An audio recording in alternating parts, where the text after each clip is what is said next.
Muito bom dia a todos e bem-vindos a mais um grupo Sol da Manhã. Continuando com nossa leitura, hoje no capítulo 5º do livro Por que o Homem é Tão Especial? Este capítulo se intitula Fruto da Evolução ou Destinatário de um Propósito Maior, a Teoria da Evolução. Cientistas afirmam que a seleção natural pela sobrevivência produziu várias espécies por evolução. Segundo eles, essa evolução em bilhões de anos produziu a diversidade de vidas na Terra. O DNA é uma molécula existente em nossas células, contendo as instruções genéticas que coordenam o desenvolvimento e o funcionamento de todos os seres vivos e ainda transmitem as características hereditárias de cada um. Os degraus da escada são feitos de 4 diferentes tipos de moléculas. São as letras do alfabeto genético. Arranjos particulares dessas letras dão instruções a todas as coisas vivas, como crescer, se mover, digerir, sentir o ambiente, se curar e se reproduzir. A hélice dupla do DNA é uma máquina molecular com cerca de 100 bilhões de peças chamadas de átomos. Há tantos átomos em uma molécula de DNA do homem quanto o número de estrelas em uma galáxia normal. O mesmo ocorre com todos os seres vivos. Cada um de nós é um pequeno universo. A mensagem do DNA transmitida de uma célula para outra e de uma geração para outra é copiada com extremo cuidado. Quando uma célula viva se divide em duas, cada uma delas leva consigo uma cópia completa do DNA. Uma proteína especializada faz a divisão para ter a certeza de que só as letras certas sejam incluídas e que o DNA seja copiado com precisão. Porém, ocasionalmente, pode passar um erro durante o processo de revisão, criando uma pequena mudança aleatória nas instruções genéticas. Vejamos um exemplo disso supondo que tenha ocorrido uma mutação na célula do óvulo de uma ursa. Um evento aleatório e tão minúsculo quanto este pode ter consequências numa escala muito maior, pois essa mutação pode ter alterado o gene que controla a cor do pelo dos ursos, e isso afetará a produção do pigmento escuro dos filhotes da ursa, fazendo com que cada um deles nasça de pelo branco. Durante o período de neve, o urso branco se sairá melhor na caça, e, consequentemente, as chances de sobrevivência serão maiores. O urso de pelo marrom, no entanto, perderá a competição na luta pela sobrevivência e passará a viver em outras regiões. Assim, por sucessivas gerações, esse gene passará a toda a população de ursos árticos, tornando-se 2 espécies diferentes. É o que Charles Darwin quis dizer com a origem das espécies. Essa é a evolução por seleção natural, segundo os cientistas. O DNA do homem tem semelhança com outros seres vivos no tocante às instruções genéticas para as funções mais básicas da vida, como, por exemplo, a digestão de açúcares. E com base nesse conhecimento, a ciência montou então uma árvore genealógica para todas as espécies de vida na Terra, na qual o homem está inserido. É importante notar que a Bíblia não dá detalhes de como nosso corpo biológico foi criado. Ela apenas diz: então formou o Senhor Deus ao homem do pó da terra e lhe soprou nas narinas o fôlego de vida, e o homem passou a ser alma vivente. Cremos que a Bíblia é a palavra de Deus e ela apenas informa que o corpo humano foi formado do pó da terra. Portanto, os elementos que compõem o corpo humano biológico são da terra. Assim, é possível haver uma correlação entre o nosso corpo com os demais seres vivos. Para a existência do homem na terra, Deus formou seu corpo com o pó da terra, o que o torna terreno. O nosso corpo é físico, limitado pelo tempo e pelo espaço, sujeito às mesmas leis da física que regem o universo conhecido.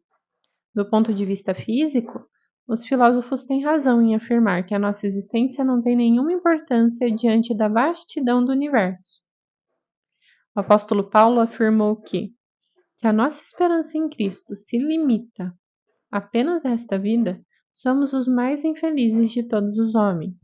Neste caso, não faria sentido a afirmação de que o homem seja uma criatura especial. Precisamos entender que Deus não está na esfera física, material, porque Ele é espírito. Ele não é limitado pelo tempo nem pelo espaço. Ele é eterno. Ao criar o homem, feito do pó da terra, Deus soprou nele algo de sua própria essência eterna, deu-lhe o sopro da vida e formou o espírito do homem com a mesma essência do Deus eterno, o que faz o homem tão especial e diferente dos outros seres da terra. É esse espírito eterno que ele recebeu quando foi criado. O objetivo de Deus ao formar o homem, soprando nele a sua essência, é que ele seja capaz de receber a vida eterna de Deus por meio desse recipiente eterno que é o espírito humano.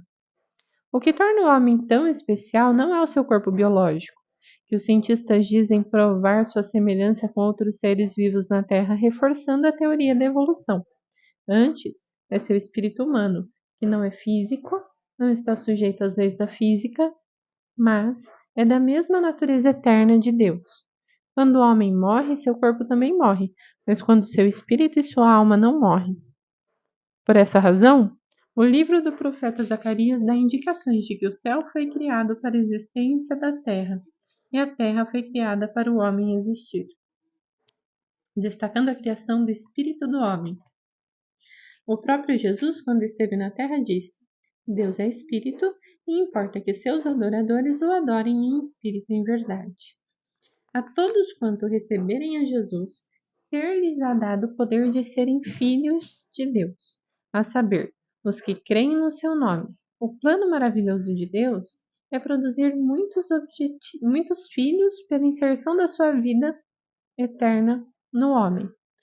O objetivo final de Deus é que seus filhos cresçam e amadureçam para herdar o mundo que há de vir. A Epístola de Paulo aos Efésios é considerada uma obra de extrema importância para entender a vontade divina, pois ela parte do coração de Deus para abençoar o homem com toda sorte de bênção espiritual nas regiões celestiais em Cristo.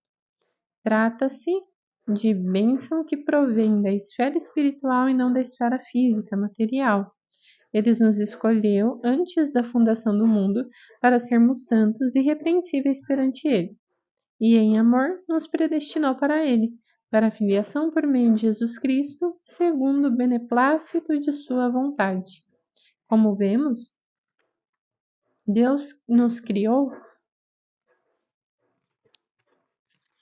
com um espírito capaz de receber toda a bênção espiritual contida nas regiões celestiais, por meio de Cristo. Os cientistas e filósofos estão intrigados com a flecha do templo. Eles chamam de flecha porque o tempo caminha sempre em uma direção definida, ele nunca volta. Com a ação de flecha do tempo, eles dizem que o universo está envelhecendo e este é o destino do universo. Tudo caminha para o desarranjo, para a desordem e para a destruição. As estrelas estão morrendo e tudo consequentemente acabará em nada. Estamos falando de muitos trilhões e trilhões de anos. Durante todo o processo da expansão do universo e de sua existência, somente uma pequena janela de tempo se abre para a possível existência de vida. Deste modo, é tolice dizer que o plano de Deus está somente baseado no universo material. O apóstolo Paulo chama o corpo físico de nossa casa terrestre deste tabernáculo, dizendo que um dia ele se desfará. Durante o tempo em que vivermos na Terra, por meio deste corpo, Deus deseja introduzir a sua vida eterna e ilimitada em nosso espírito humano, fazendo de nós seus filhos.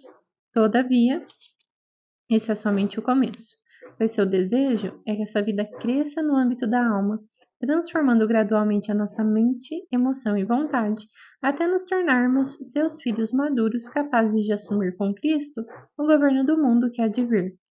É assim que nosso corpo físico terreno terá cumprido sua função, pois terá gerado muitos filhos de Deus na dimensão espiritual e não na esfera física e material.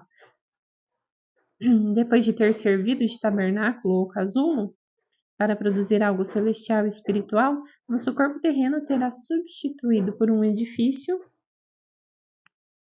casa não feita de mãos humanas, mas eterna, nos céus, que a Bíblia chama de corpo espiritual. Pois nosso corpo corruptível será revestido de corruptibilidade.